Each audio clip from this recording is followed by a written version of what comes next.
Well, good morning or good evening or good night, depending on where you are around the world. Thank you for joining us here at Gita Talks. This is Bhaktivedanta Mahayogi broadcasting live from a secure, undisclosed location deep in the heart of Mexico. And we're very happy to try to talk about the 17th chapter of the Bhagavad Gita. Now, in the chat, which you can see over there, I put the link that was sent to me by Braja Sundari, and on that link, you can catch up with all the different chapters of the Bhagavad Gita as we present it here at Gita Talks. So if you want to binge watch, you can do that. This meeting is being live streamed. If you want to binge watch, you can just click on that link and feel free to share that with your friends. We're not charging any money for this. This is not a commercial venture. My talks are freely available to anyone around the world with there's no subscription fee. There's no advertisement. I'm not promoting a particular guru with a temple and an ashram right now, other than my own guru, Bhakti Rakshak Sridhar Dev Goswami Maharaj, who unfortunately is no longer with us, but left us his teachings. And I'm trying to represent his particular point of view about the Bhagavad Gita. And I don't know if I'm doing a good job or not. Time will tell. History will record whether it's worthy or not. There's a line by Rupa Goswami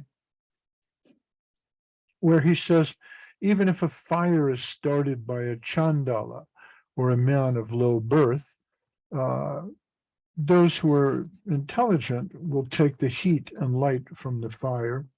So if there's any light here or any heat coming in the course of our talks, then we hope you can take it. And if I am unworthy as a speaker, then you can discard the things that I say that are not useful. But again, as I said, there's a link for all the talks in the chat. And if you click on that, you can go back and look at the other chapters of Bhagavad Gita. We're in the 17th chapter, and I don't know if I can finish it today. Maybe take another week, I'm not sure. And then the 18th chapter is a little long, has 85 verses. I think it's the longest chapter in the Gita, where Krishna really summarizes everything that has been said before. So that might take 2 or 3 sessions. But anyways, I'm very happy to be here with you. There's Sevarupa Didi and Kalya from South Africa, and Rasananda from Sochi, home of the Winter Olympics. Hi, you must be Kyla. Hello, Kyla. How are you? Hello. Hello. Good to see you. And Я хочу, простите, я хочу сказать, что если нужен перевод на русский, его можно включить в правом нижнем углу экрана. Thank you. I simply told that they can turn on the translation. Okay? Hare Krishna. there's Gora Nataraj Das from Brazil. I always wanted to visit Brazil. I never have, but it's on my bucket list for things to do before I die. I'd like to see the Amazon before the rainforest disappears. And I see that we have Nayana Manimanjari with us as well. Pranams, pranams, Hare Krishna. So, oh, before I begin the talk, there's just one thing I'd like to mention, and that is people like audiobooks. Avadut Maharaj commented to me that audiobooks are very popular. So somebody with an enterprising mind and knowledge of the technology can find the video on YouTube and download it as an MP3. And then you have an audio book you can upload to the different places, websites like Audiobook Bay, or I don't know, the various torrent sites. And then people can download the audiobook from there. That would be nice. This way you could listen to the Bhagavad Gita as you're driving in your car on your way to work or something like that. Working in the kitchen. Back in the old days in the Los Angeles temple, they had a speaker in the kitchen so you could hear the Bhagavatam class. And when Srila Prabhupada visited Los Angeles and gave his talk, some devotees couldn't physically be present in the temple room for that, but they would listen in the kitchen while they were cutting up the vegetables and so on. So, all right.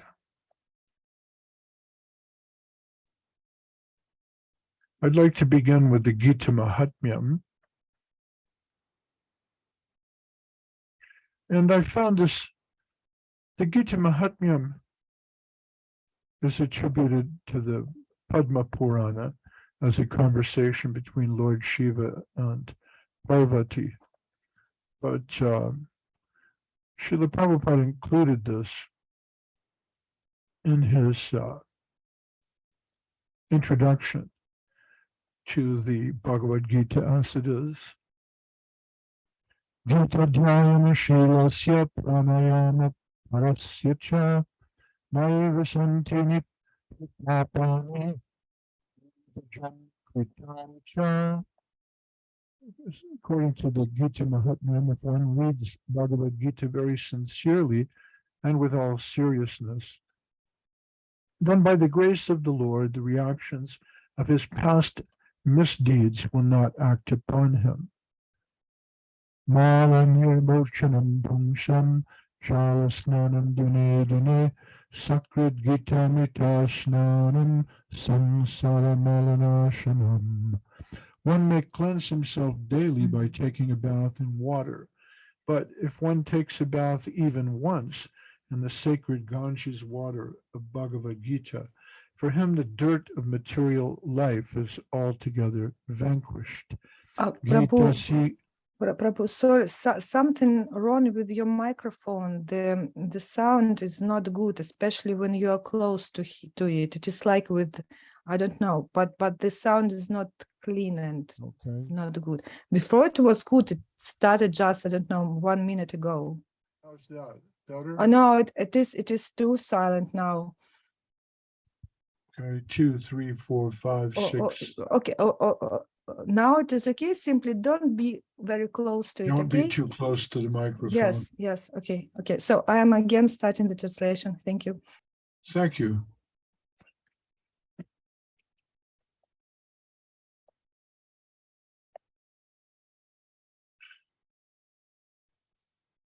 Sarvopanishado Gavo Dogda Gopalanandana Parthavatsa Shudir Bhaktar Dugdam Gitam Ritam Mahat. The Gita Upanishad, the essence of all the Upanishads, is just like a cow. And Lord Krishna, who is famous as a cowherd boy, is milking this cow. Arjuna is just like a calf, and learned scholars and pure devotees are to drink the nectarine milk of Bhagavad Gita. Okay, how's the sound level now? Is that okay? It's good. All right. Well, I'm reading from two different versions of the Gita. One is by Bhakti Pradeep Tirtha. That was published by the Gaudiya Math in 1949, I think, or 1947. And Bhakti Pradeep Tirtha is interesting because he was a disciple of Bhaktivinoda Thakur, who later took sannyas from Srila Bhaktisiddhanta Saraswati Thakur. He was Saraswati Thakur's first sannyas disciple. So he's a godbrother of Srila Sri Ramanuja, but he's also a disciple of Bhaktivinoda Thakur. And his commentary is very worthwhile to read. He has a nice summary at the beginning of the chapters, and he has questions at the end. And I'm also reading from the Bhagavad Gita of His Divine Grace A.C. Bhaktivedanta Swami Prabhupada.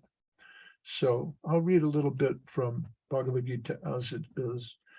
Arjuna Uvacha, Ye Shastra Vidim Utsrija, Yajante Shradhayan Vitaha, Tesham Nishta Tu Ka Krishna, Sattvam Aho Rajastamaha. So this chapter is called Shraddha Traya Vibhaga Yoga. Vibhaga, it means the qualities, just like you get the word Bhagavan, Bhag, it can mean opulences or qualities. Bhagavan means one who is complete in all of the 6 great qualities. That's the definition given by Srila Jiva Goswami. So Vibhag, it means different aspects, different qualities. And Shraddha means faith.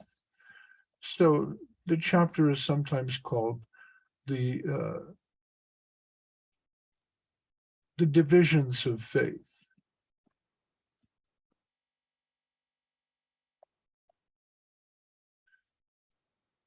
So here, Arjuna says, well, what about those who are Shastra Vidim Utsrija? Utsrija means to reject, to give up.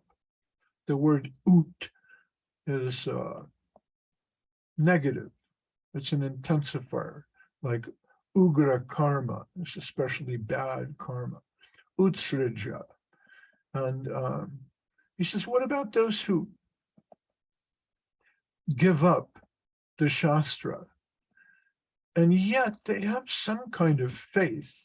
They're fixed, nishta, in something. What about them? How are they to be seen in terms of goodness, passion, and ignorance? So Srila Prabhupada translates, Arjuna inquired, O Krishna, what is the situation of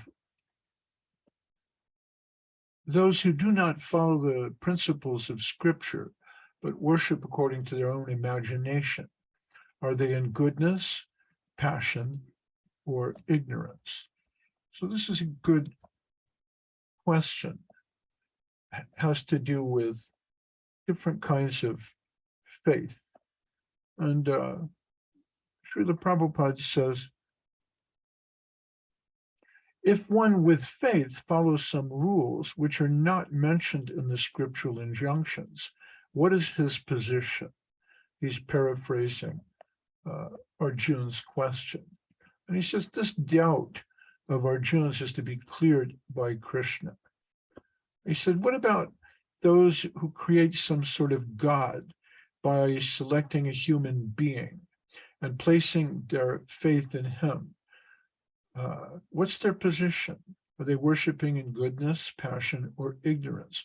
Do such persons attain the perfectional stage of life?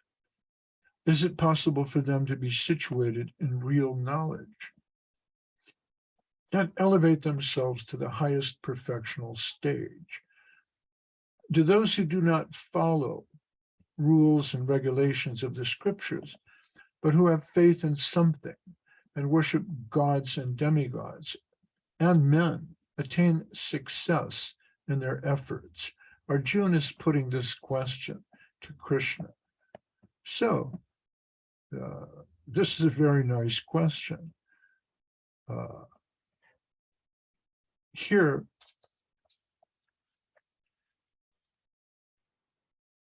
Arjuna wants to know, what about the different kinds of faith?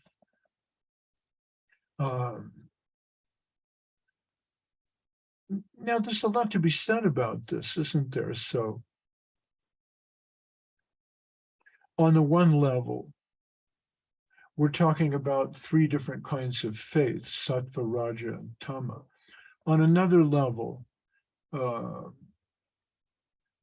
keep in mind that while the Bhagavad Gita has a universal message, I think, even for today,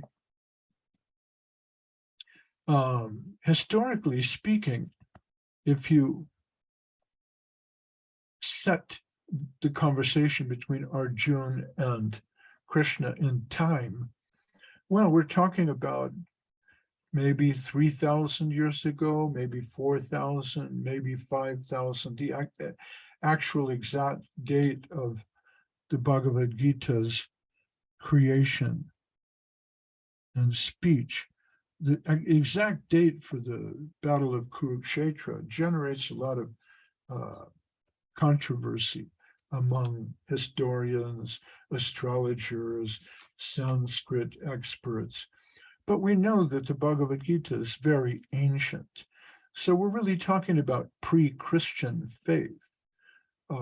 You can use Krishna's criteria and apply it to any sort of modern day faith, including Christianity, Buddhism, Islam, and try to measure that faith in terms of what Krishna's offering as a critique, in terms of the different modes of nature.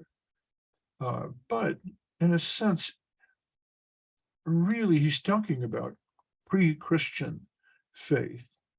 Prabhupada comments that as long as one's faith is not completely in purified goodness, that faith is subject to contamination by any of the modes of material nature.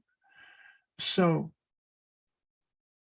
faith is a curious medium because it's by faith, it's through faith that we experience God. But as Chaitanya Mahaprabhu points out, Chaito Darbana Marjanam, the heart has to be cleansed. Otherwise, it's difficult to really see transcendental reality. So one needs to take care that one's faith is not contaminated by sattva, raja, and tamagun.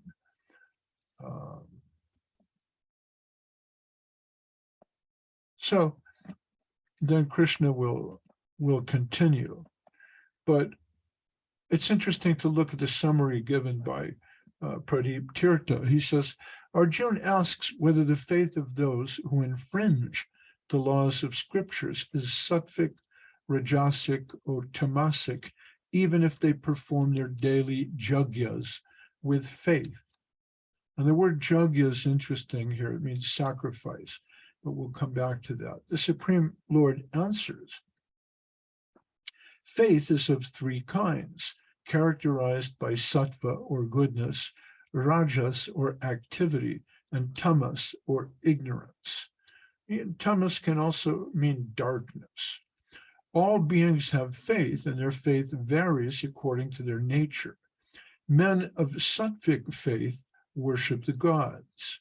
Men of rajasic faith worship the yakshas, and those of tamasic faith worship the ghosts and the specters. So the gods we understand, it says those of rajasic faith worship the yakshas. Well, so who are the yakshas? The yakshas are some sort of forest spirits, we can say, especially headed by Kuvera, who is the god of wealth. But forest spirits control the herbs of the forest, like medicine. For example, now in the Amazon forest in Brazil, they're still discovering unknown plants and herbs that have special chemical properties and alkaloids and can be used to cure things.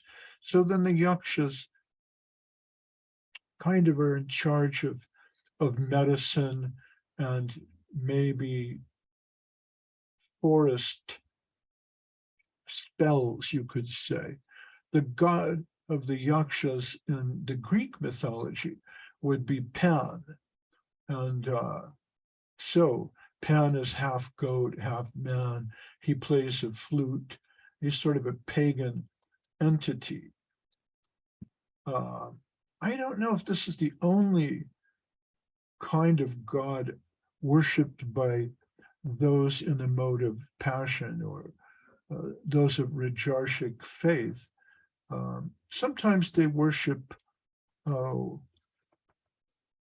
men, you know, like Hitler or Mussolini or great football players or warriors like that.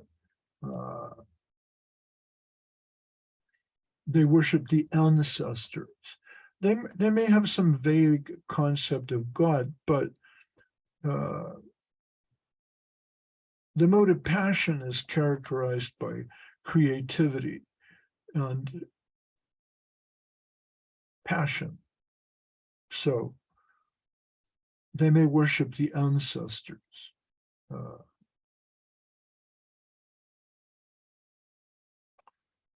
Those who are in the mode of passion, like the word Raja, they're kings. So they worship heroic men. So what's the end of this kind of worship? This is Arjuna's question. On the other hand, men of demonic temperament perform severe austerities full of ostentation and egotism, and thereby enervate or torment their inner self. So we see in the age of Kali a tremendous amount of tamasic worship that's characterized by a dark purpose. They worship goblins, demons, ghosts, animals. Here in Mexico, in about a week, they have the Dia de los Muertos, the Day of the Dead, where they remember dead members of the family and make altars and imitate dead people by decorating their face with makeup to look like a skull. And on the altars, they offer cigarettes and alcohol and tequila to the dead.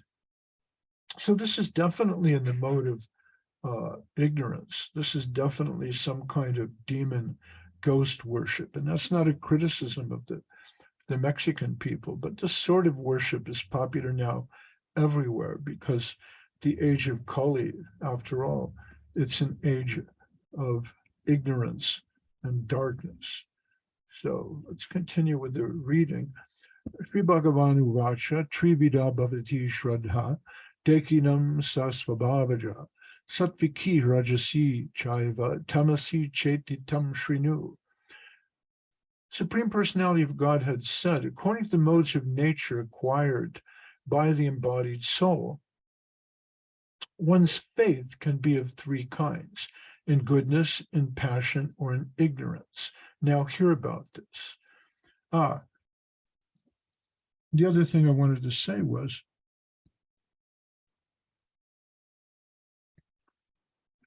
in some sense, of course, Arjuna and Krishna, they're talking about pre-Christian religion. In another sense, they're talking about faith that's colored by these three different modes, sattva, rajas, and tamas. But on another level, remember that throughout the Bhagavad Gita, Krishna has explained different kinds of yoga. So there was karma yoga, karma sacrifice, yajna, karma mishra bhakti, bhakti mixed with some fruitive activity, jnana yoga, jnana mishra bhakti, bhakti mixed with some element of divine wisdom or knowledge. And then jnana shunya bhakti, bhakti which is now free from knowledge, and then ananya bhakti, completely dedicated devotion. So these are also divisions of faith. Krishna, in effect, has been discussing the different divisions of faith throughout the entire Bhagavad Gita. But here, Arjuna wants Krishna to explain in a nutshell. Well, can you summarize this? Can you give me a more practical idea of what you mean? Arjuna is always about practical solutions. He wants to know the ethical behavior that's appropriate for a yogi. And Krishna sometimes is dealing with ontological ideas like karma and dharma and time. So Arjuna wants to know exactly, well, how can we see these different kinds of faith? He says, Sattvanurupa sarvasya shraddha bhavati bharata, shraddha mayo yam purusho, yo yach shraddha sa eva saha. O son of Bharat, according to one's existence under the various modes of nature, one evolves a particular kind of faith. The living being is said to be of a particular faith according to the modes he has acquired. So, somehow or other, we've come into this material world, and somehow or other, we become attached to a particular material body. Everyone has a particular type of faith, regardless of what he is, but his faith is considered good, passionate, or ignorant according to the nature he's acquired. So according to your faith, one associates with certain persons. So Rupa Goswami, he says, if you want to become free of this sort of material contamination, you should become involved with saintly persons. Ado Shraddha Tata Sadhu Sangha. You may have faith in something, but that faith is not enough to carry you through to the highest level. You should develop faith in the sadhus who know the position of Krishna. Yajanti sattvika devan yaksha rakshamsi rajasaha pretan bhuta ganams chanye yajanti tamasajalaha. Men in the mode of goodness, and women also, worship the gods. Those in the mode of passion worship the demons, and those in the mode of ignorance worship ghosts and spirits. So here it says yaksha rakshamsi. Not only yakshas, as I was saying before, but even rakshasas. And of course, rakshasas might be powerful people. Prabhupada comments, gods include Brahma, Shiva, and others, such as Indra, Chandra, and the sun god. So those in the mode of goodness worship Vedic gods. He says those in the mode of passion worship the demons. And Prabhupada comments, we recall that during the Second World War, a man in Calcutta worshipped Hitler, because thanks to that war, he had amassed a large amount of wealth by dealing in the black market. So some people look at very powerful men and they worship those men. For example, Julius Caesar, Attila the Hun, Alexander the Great, Hitler, Mussolini, Napoleon, or even in the modern times. Some people worship Michael Jackson.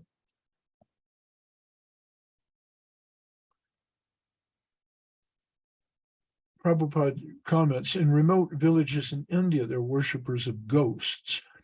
In India, people sometimes go to the forest, and if they have knowledge the ghost lives in a tree, they worship that tree and offer sacrifices. These different kinds of worship are not actually God worship. So, what about the impersonalists? The impersonalists are supposed to be situated in the mode of goodness, and they worship 5 kinds of demigods. So Prabhupada here does not discount Shankaracharya and his followers. Then Krishna wants to talk about different sorts of acts, austerity, charity,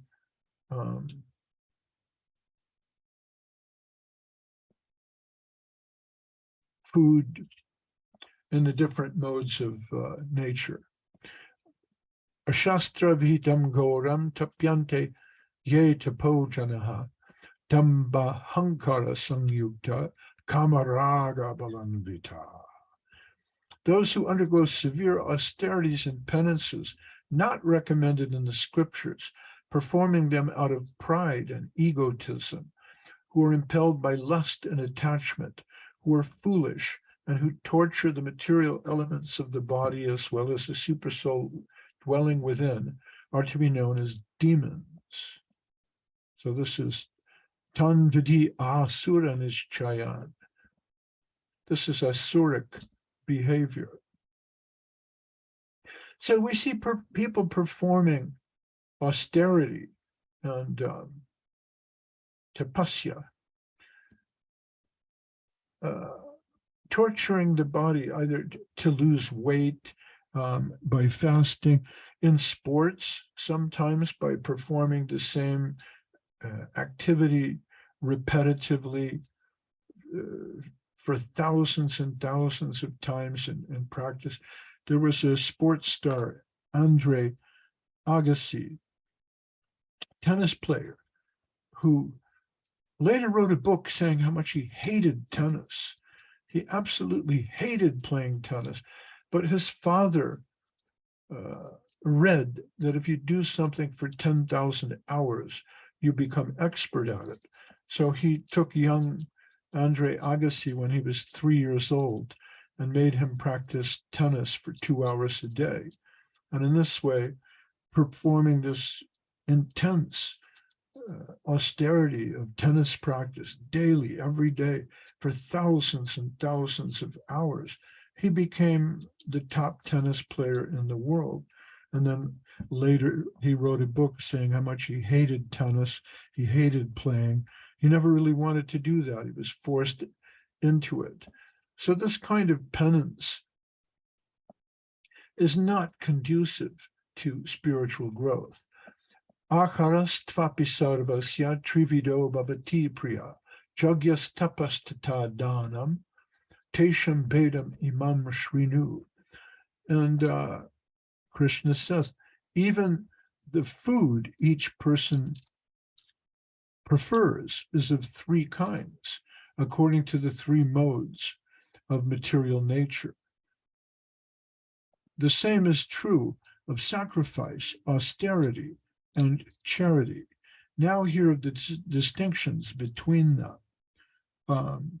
So keep in mind, of course, we live in Kali Yuga, and everything is more or less contaminated by the 3 modes of material nature. Even if you buy flowers for the deity, you have to get in a car and drive to the market.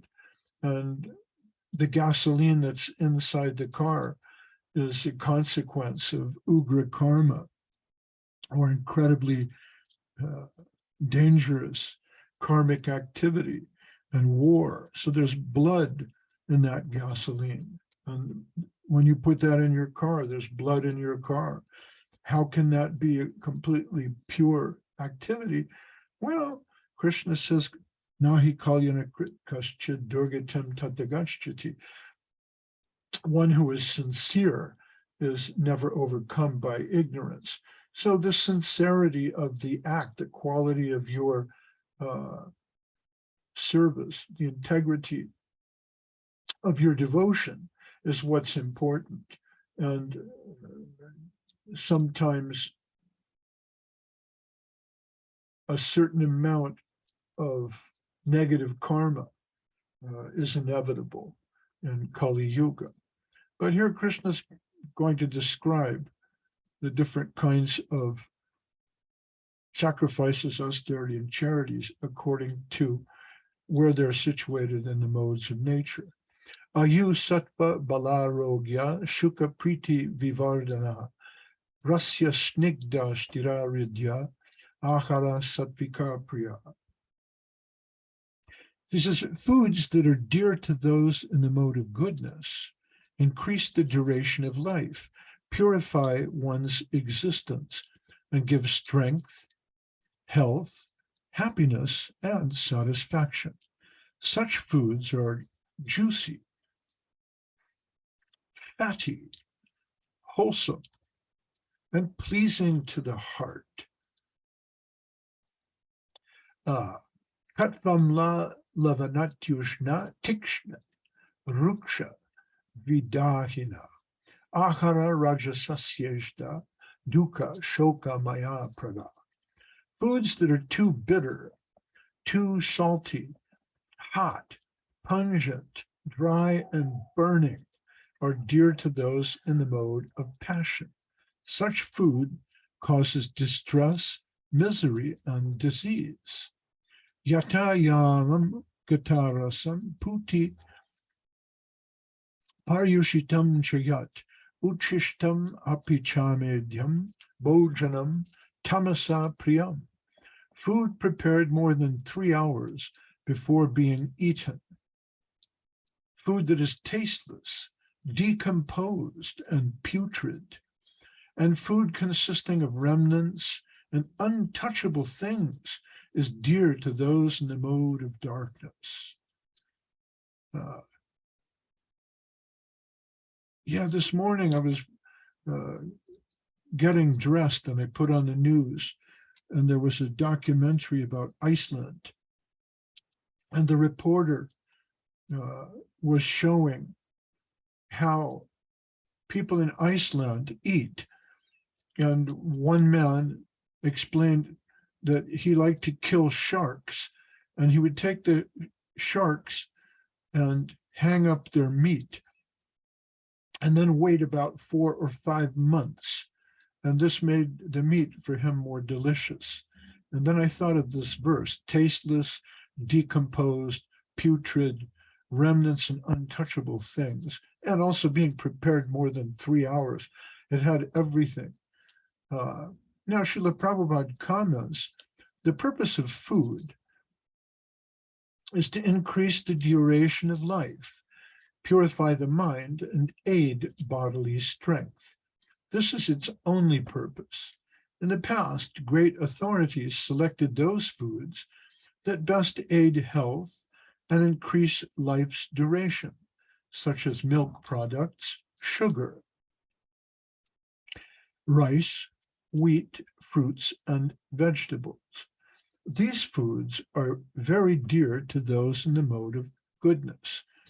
Some other foods, such as baked corn and molasses, while not very palatable in themselves, can be made pleasant when mixed with milk or other foods. They are then in the mode of goodness.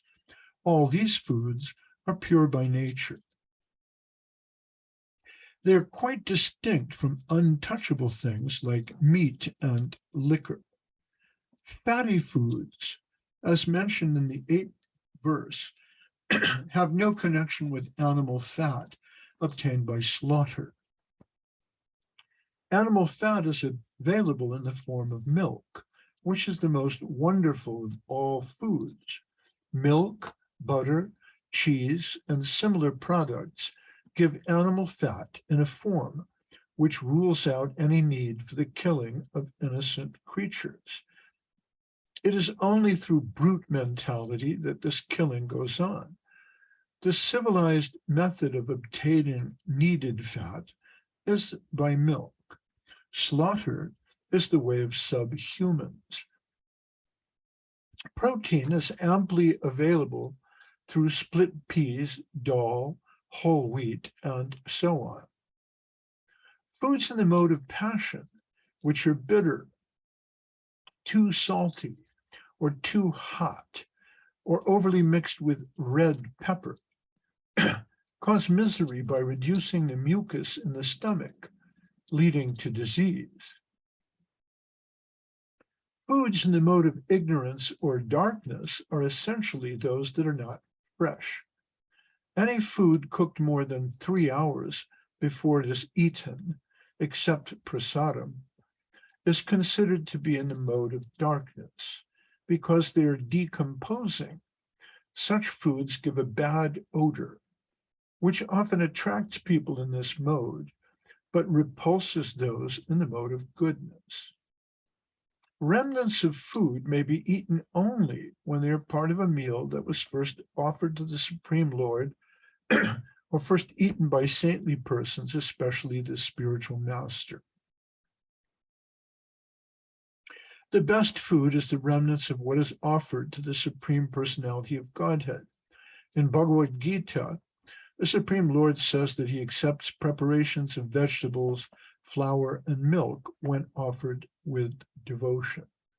Any food prepared by the injunctions of Scripture and offered to the Supreme Personality of Godhead can be taken, even if prepared long ago, because such food is transcendental. Therefore, to make food antiseptic, eatable and palatable for all persons, one should offer food to the Supreme Personality of Godhead. Now, going back to Bhakti Pradeep Tirtha's translation, I'll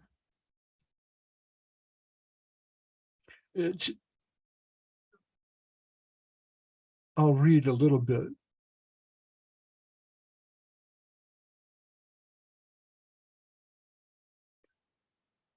He says, eatables that are bitter, sour, saltish, very hot, very pungent, very dry, for example, asafoetida, cauterizing, for example, fried peas, and bring forth sorrow, grief, and disease are dear to persons in the mode of Rajaguna. They bring sorrow on account of temporary affliction in the tongue and throat. Eatables that are cooked 3 hours before and hence cold, destitute of sap or juice, for example, the stone of a mango, stenchy and stale, that are foul, unclean, and holy, such as onion, garlic, fish, and intoxicants such as wine, tobacco, tea, coffee, hemp or marijuana, opium, and so on, are dear to persons in the tamasic nature. So here we're being told that either because they're rajarsic or tamasic, one should not eat asafoetida, chilies, fried peas, meat, fish, eggs, onion, garlic. The reference here to the stone of a mango, that refers to achar or mango pickle. So from Bhakti Pradip Tirtha of the Gaudiya Math in 1949, he's saying, don't eat mango pickle, anything that's preserved in vinegar, coffee, tea, cocoa, yerba mate, which is popular in Argentina, alcohol, wine, whiskey, beer, bhang, which is made with date palms and marijuana fermented overnight, very popular in Bengal, betel, pan, all these things were condemned during the time of Srila Bhaktisiddhanta Saraswati Thakur. Marijuana, opium, drugs, obviously methamphetamine, heroin, and so on, and fermented food in general. Now, when I was in Los Angeles and also in San Jose, many devotees would not eat leavened bread because the argument was that the yeast used to make bread is a kind of bacterial animal.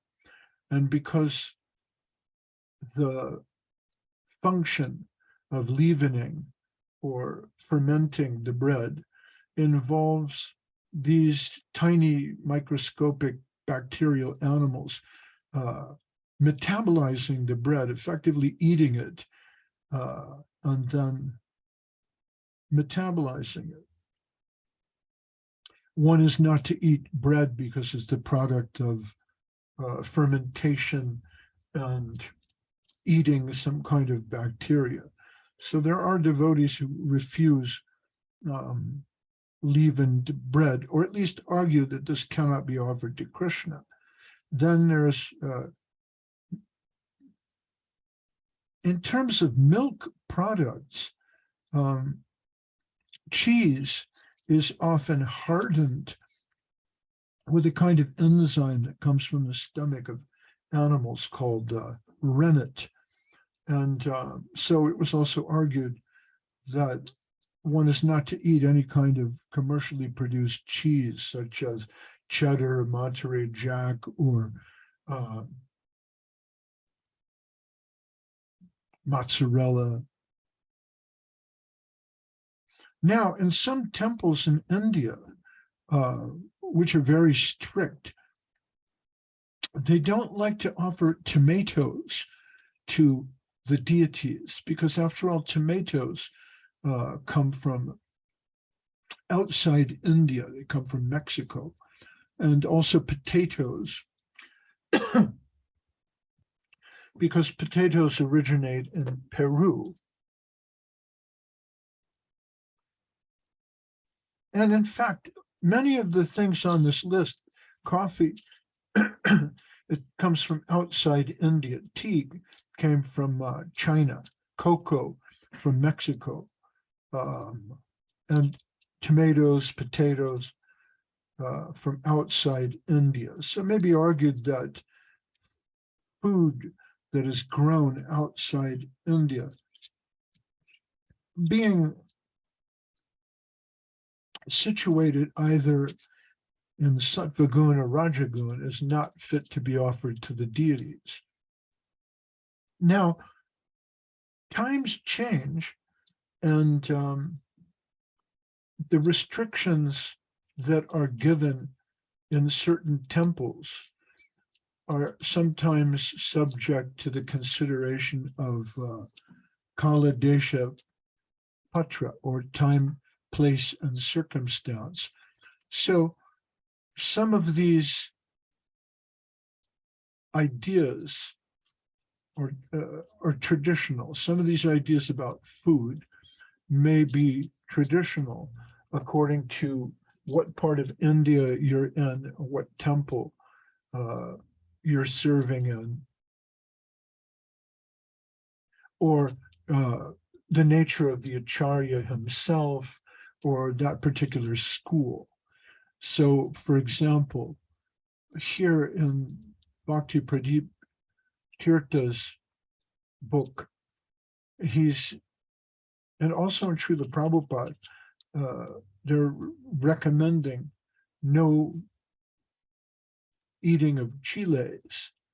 But of course, I've had some pretty spicy dal in different temples, very delicious, nice and spicy dal. So apparently some deities of Krishna don't mind being offered spicy dal or even fried peas. But I am not an expert in this matter. I'm simply trying to give a little bit of interpretation. Some of these things are very serious prohibitions, and you will see arguments, very heated arguments, over what can and cannot be offered to Krishna, but that's part of love, isn't it? Sometimes we want to satisfy someone. We do our best to offer them the best. Some people took the idea of veganism or veganism to Govinda Maharaj, and he didn't care for that. He said, we will not be vegan. Why?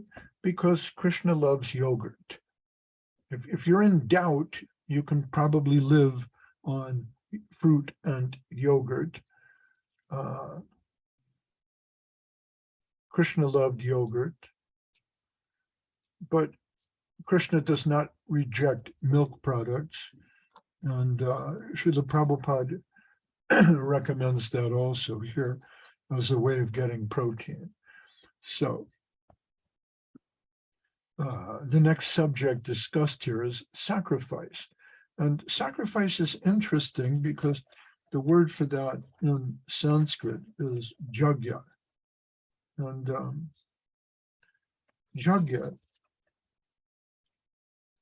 it means sacrifice, but it's also a name of Vishnu, the name of God. The idea of sacrifice is to make something holy by an offering to the gods. But of course, this is also seen in different modes of nature. Apala kang shibir jagyo vididishto na yaijate yashtavyam eviti mana samadhaya sasatvikaha.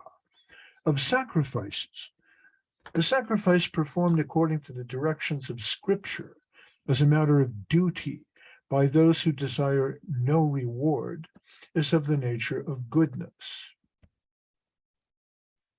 Abhisandhaya tu phalam dambharatam apichaiva yat ijjate bharata shreshta tam jagyam vidhi rajasam.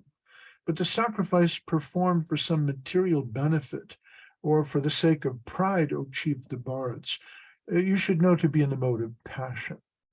So, for example, a sacrifice in the mode of goodness or a transcendental sacrifice, especially for the age of Kali, is the sacrifice of the holy name. Harinama, Harinama, Eva Harinama, Eva Kevala, Kalo Nashdeva, Nashdeva, Gatir Anyata. Gatir Anyata. There's no other way but the holy name, Harinam, the name of Hari, in this age of Kali. Kalo Nashdeva. There's no other way. So that's the proper sacrifice for this age of Kali, according to the Upanishads. The holy name of Krishna. Of course, one may go to a temple as a matter of duty, offer respect to the deities, offer flowers and eatables. But the idea is without any purpose of obtaining material benefit. We do not pray to Krishna for money, for good health, for a happy family, or for a husband. If you want these things, there are other gods. You can try Ganesh or Shiva or Durga, but the idea of worshiping Krishna is that we desire no reward. That's in the nature of goodness. Sacrifice performed for material benefit. A good example of that in the Mahabharata was the snake sacrifice of King Janamejaya, where the Mahabharata is actually spoken.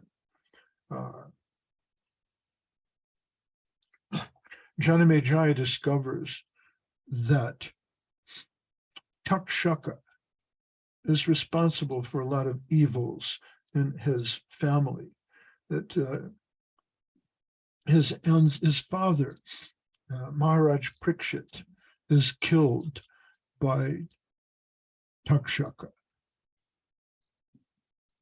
And so he wants revenge and begins a big sacrifice to call all the snakes into the fire. At some point, Ashtika, who is a descendant of the Nagas, appears as a beautiful young Brahmin boy and begs a boon from Maharaj Janamejaya. And when Janamejaya concedes, Ashtika says, okay, the boon I ask for, please stop this sacrifice. And of course, Janamejaya is unhappy because he's about to call Takshaka himself down into the fire. And Takshaka is suspended in the sky, being protected by Indra for some time, while Ashtika debates with Janamejaya. But finally, Janamejaya displays the quality of karuna, and he gives up on the snake sacrifice. And then, being surrounded by so many sages and saints and maharishis and yogis, they say, well, what will we do now? We're all here. And at that time, Maharaj Janamejaya, he asks Vaishampayana Rishi to speak the Mahabharata. He says, well, tell us the story of my father and his ancestors and my grandfathers and the Pandavas and the battle of Kurukshetra and the Kuru dynasty. Tell me the story of Bhishma. And Vaishampayana narrates the Bhagavad Gita. So he transforms the sacrifice that originally began almost in the mode of passion into the reading of the Mahabharata.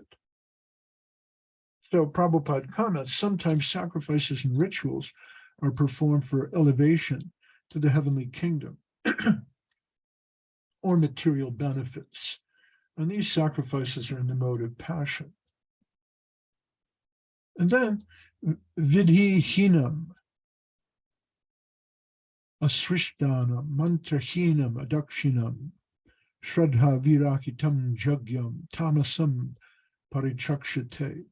Vidhi is without scriptural direction, without prasada, mantrahinam, without the Vedic hymns, adakshinam, without giving any dakshin to the priests, without any faith. It says any sacrifice performed without regard for the directions of scripture, without distribution of prasadam, without chanting of Vedic hymns and remunerations to the priests, and without faith is considered to be in the mode of ignorance.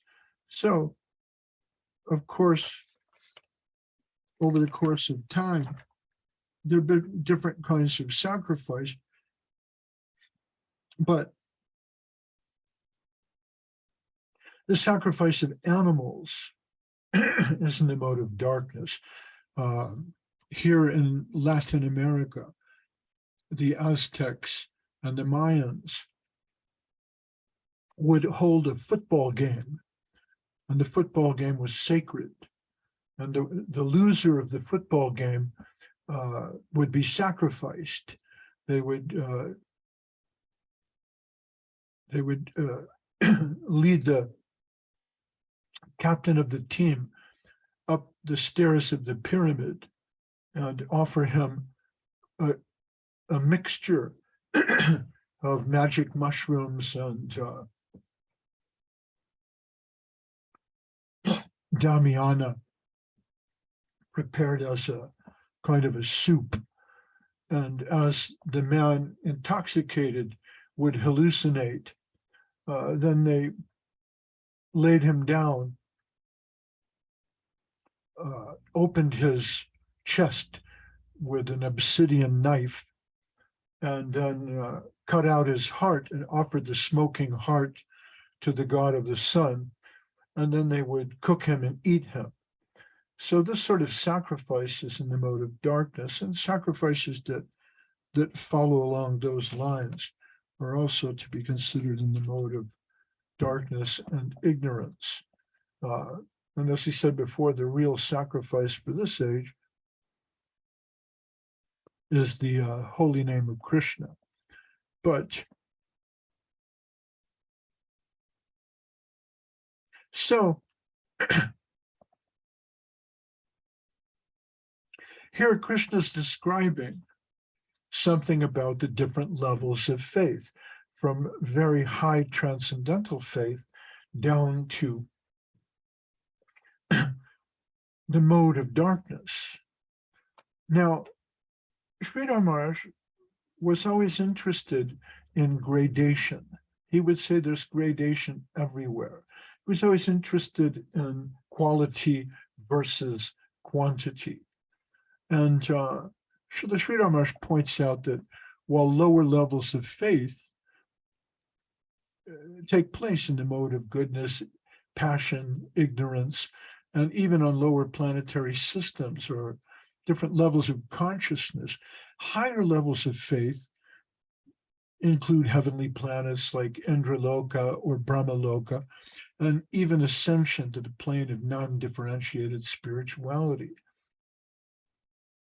So from Shiva Loka, one may go higher still to Vaikuntha, the very domain of the personality of Godhead, where devotees appreciate the fatherhood of Godhead in awe and reverence.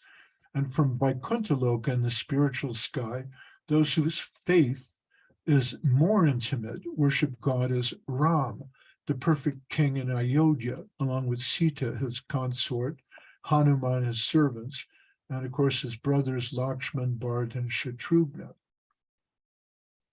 A higher division of faith still, in terms of these different gradations of faith, is faith in Krishna as the supreme person, first in Mathura and Dwarka, where he's seen as king, and higher still in Vrindavan, where he is a simple cowherd boy. And so, just as Krishna in the 17th chapter of the Gita is describing three divisions of faith according to goodness, passion, and ignorance, Rupa Goswami in Bhakti Rasamrita Sindhu is dividing the levels of faith further in what are called rasas, or particular mellows. So one may worship Krishna in Shantaras, or a neutral mellow, as the grass in Vrindavan. Someone was saying the other day, why does everyone want to be a gopi? What's wrong with being the grass in Vrindavan? It would be great just to be born again as the grass in Vrindavan, so that my head will be blessed with the foot dust of the gopis. Of course, there's also Dasya Ras as a servant of Godhead, but usually we think of Hanuman in Ayodhya. And in Vrindavan, Krishna's not alone. He's surrounded by friends and relatives who relate to him in a friendly way in what is known as Sakya Rasa. So these are all different highly elevated realizations of faith, or Shraddha, because Shraddha will progress. It becomes bhava, it becomes divine love. And just as the Christians have this idea of the fatherhood of Godhead, we like the idea of the sonhood of Godhead. Raghupati Upadhyay said, the Vedas are interesting, but not for me. I'm interested in Nanda Maharaj. I wanted to know, what did Nanda Maharaj do that the Supreme Personality of Godhead is wandering as a child in his garden and eating mud? What is the what kind of faith does Nanda Maharaj? And so Krishna is seen as a loving son by Yashoda Mai and Vatsalya Rasa, but the highest rasa of all is considered to be Madhurya Rasa. This is the supreme elevation of faith. And this is exemplified by Sri Radha, whose name we intone in the Hare Krishna mantra. And so these are the divisions of faith from the lowest to the highest.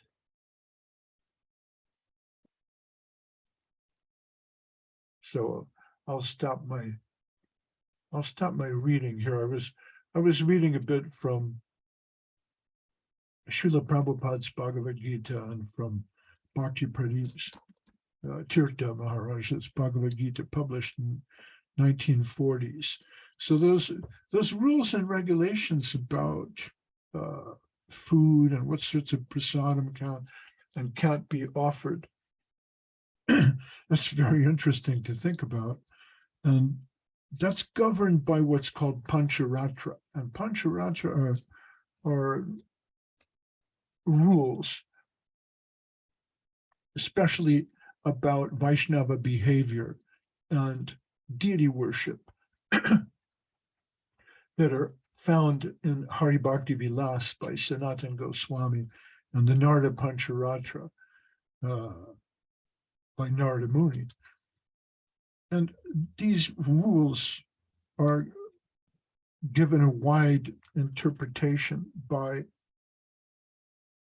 whoever the acharya or guru of your particular school of Vaishnavism might be, so that perhaps I've heard that in Jagannath Puri, tomatoes are not acceptable.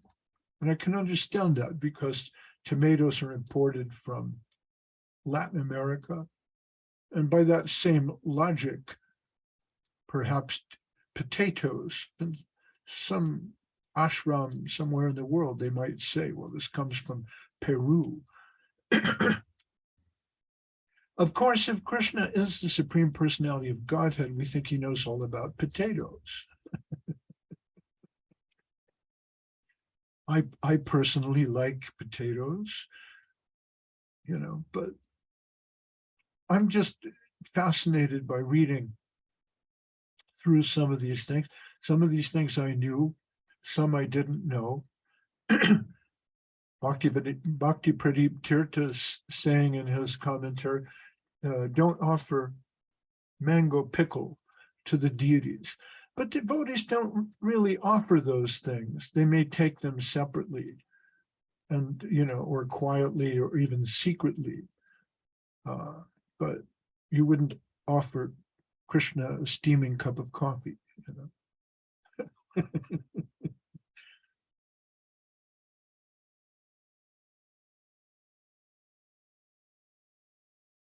Yanisha Sarvabhutanam, right? The sage is awake when everyone else is in darkness. So Krishna is always awake. He doesn't need a cup of coffee. But maybe I do. So anyways, any questions?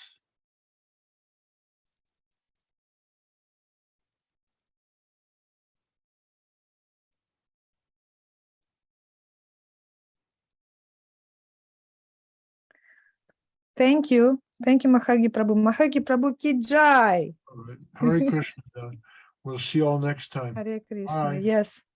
See you next time. So next time we will continue with the 17th chapter. Yes. Yes, we'll try to finish that next week, and probably, I don't know how long, the 18th chapter is long. I don't know how long it will take.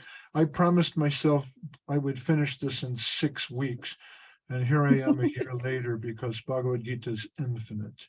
So thank you very much, Gauranath Raj. Prabhu, I have a question. May I ask you? Sure, obrigado. So this week we had a Govardhana Puja, yes? We had Govardhan. Govardhan Puja, yes. Right. And so can you imagine, yes, that time of Krishna, when Krishna was a small boy, but these rules and regulations, which are connected with the different modes of nature, like sattva, rajas, and tamas, already existed. And so it is said that, for example, to worship gas, it is in the mode of darkness, yes? But what could people say when Krishna suggested to worship not even a ghost, but a mountain? Oh, In what mode of nature was it for people of that age? yes, I'm sure there may have been some Vedic scholars in that general area of the world who might take issue with Krishna lifting Govardhan Hill. Chief amongst them would be Indra himself. Indra did not like the idea that the residents, getting back to the idea of sacrifice, right? The residents of Vrindavan were doing jagya to Indra. Mhm. And then Krishna says, well, you don't really need to do that. This is Vrindavan. You can worship me. You can worship Govardhan Hill, which is me. So don't worship Indra. So perhaps Krishna found the worship of Indra to be in the mode of goodness, maybe in the mode of, Rajaguna. Keep in mind that Raja, Sattva, Raja, Tama, that's all in the world. These are all worldly concepts. So even to be perfectly situated in Sattva Guna, it's not necessarily a plus. We want to rise above that. We want to be transcendental to Sattva, Raja, and Tama. So sometimes the devotees don't mind getting their hands dirty and doing something which, printing books is very Tamaguna. It is. I had, when we printed the Search for Sri Krishna, Guruna's Grace, we had a printing press. And my first job was to clean the printing press. And cleaning a machine, it's very dirty work. You have to remove these rollers and use this cleaning fluid called mech. And it's just, you smell that and your brain cells begin to melt. Wow, what is this? It's very Tamagun, right? But to print the books of Srila Sridhar Maharaj, we were willing to do that. So does that make us Tamaguna, or we have to think, no, service to Guru and Krishna is transcendental. It's above that.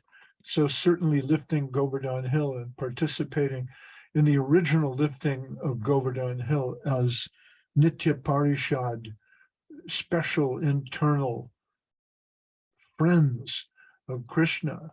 This is way above any consideration of Sattva, Raja, Tama. Govardhan Hill itself is, by proximity with Krishna, divine. It's considered Krishna himself. You're not worshiping a rock. So, Om Purnamada Purnamidam. Krishna's infinite. If the infinite creates another infinite, he remains infinite. Govardhan is another infinite. We worship Govardhan. So it's not, if you consider that Govardhan Hill is a rock, you go to hell. So think about it. I don't know. Right? It's an okay question, but it's a little bit impertinent insofar as the takeaway, the story there is about worship Indra or worship Krishna, So which is in the mode of goodness and which is in the mode, the worship of Krishna is superior. So, and if he tells you, I'm going to lift Govardhan Hill, it's raining, take it as an umbrella. You take that as an umbrella. and remembering the worship of Govardhan, you go back to Godhead. So we must never consider that the worship of Govardhan is like a materialistic thing. There's enough demons to do that, right? There's enough people in the world who will say, oh, you worship a rock. Ew. Let them do that. Let them dance with their foolish tendency, as Sri Ramanuja used to say. But, we think this is a demonstration, not of Krishna's power, but of Krishna's beauty. The man with all the power was Indra. After all, in Norse mythology, he's Thor. He's got the hammer. Boom! He brings the rain and the thunder. You don't want to worship me. Boom! Here comes the rain. That's power, right? But we say that beauty, the beauty of Vrindavan is above the power of Vaikuntha. The sweetness of cowherd boy Krishna is above the power and awe and reverence of Vishnu and Vaikuntha. And then what to speak of Indra? We don't want to say anything bad about Indra, but really, who is Indra, compared to Krishna? So that particular pastime shows beauty above power. Okay? Yes, thank you. Thank you. All right, peace. Hare Krishna, rainbow, sunshine, Prabhupada. Hare Krishna. Please accept our obeisances. Jai Mahayogi Prabhu ki Jai. Thank you. Thank you, everybody. I'm waiting for you in the next week, and we will continue to listen to Mahayogi Prabhu. And I want to thank everybody who gave some donations, because I paid for one more month.